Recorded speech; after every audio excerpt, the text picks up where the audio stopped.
ഹരിച്ചേട്ടാ, ഞാനൊരു സംശയം ചോദിച്ചോട്ടെ. എന്റെ പേര് ശ്രീവിദ്യ എന്നാണ്.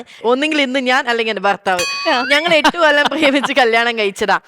ഇനിയിപ്പോ ഒരുപാട് വർഷം നമ്മൾ ഒന്നിച്ച് ജീവിക്കണമല്ലോ. അതിന്റെ ഇടയിൽ പുള്ളിയുടെ ഇഷ്ടം മാറി വേറെ വഴി സഞ്ചരിക്കാൻ സാധ്യത ഉണ്ടോ? സംശയം. ഇത്രയും കടുത്തൊരു ചോദ്യം.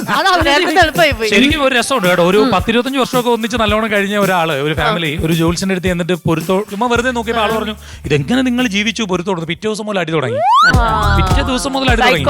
ഞാൻ എപ്പോഴും പൊരുത്തം നോക്കിയിട്ട് ഞാൻ പറയും, നിങ്ങൾ പോയി അവരെ പറ്റി അന്വേഷിക്കണം.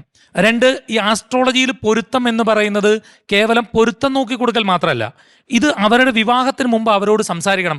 ഇങ്ങനെയൊക്കെയാണ് വിവാഹ ജീവിതം, ഇതൊരു ക്യാരക്ടർ സ്റ്റഡിയാണ്. ഇന്നയാളുടെ ക്യാരക്ടർ ഇങ്ങനെയായിരിക്കും, അത് മനസ്സിലാക്കി പോകണമെന്ന് പറയാറുണ്ട്. അപ്പം അങ്ങനെ പറഞ്ഞ് എല്ലാവരോടും പറയാറുള്ള. അപ്പം നിങ്ങളോട് ഞാൻ വെറുതെ പറയുകയാണ്, നിങ്ങളുടെ ഭർത്താവിന് പല സ്ത്രീകളുമായി ബന്ധം ഉണ്ടാവാൻ സാധ്യതയുണ്ട്, ശ്രദ്ധിച്ചോണേ എന്ന് പറഞ്ഞാൽ ഇന്ന് മുതൽ നിങ്ങളുടെ വീട്ടിൽ നിങ്ങൾ വിശ്വാസിയാണെങ്കിൽ ശ്രദ്ധിച്ചോണേന്നല്ല, ചേട്ടനൊന്ന് മൂളിയാ മതി. നിന്റെ ഹസ്ബൻഡിനെ വിളിച്ച് പറയും, നിങ്ങൾക്ക് മര്യാദയ്ക്ക് ജീവിതം കൊണ്ടുപോകണോ വേണ്ടയോ? കാണണ്ട പോലെ കാണാതെ. സംശയമൊക്കെ തീർന്നില്ലേ? പിന്നെ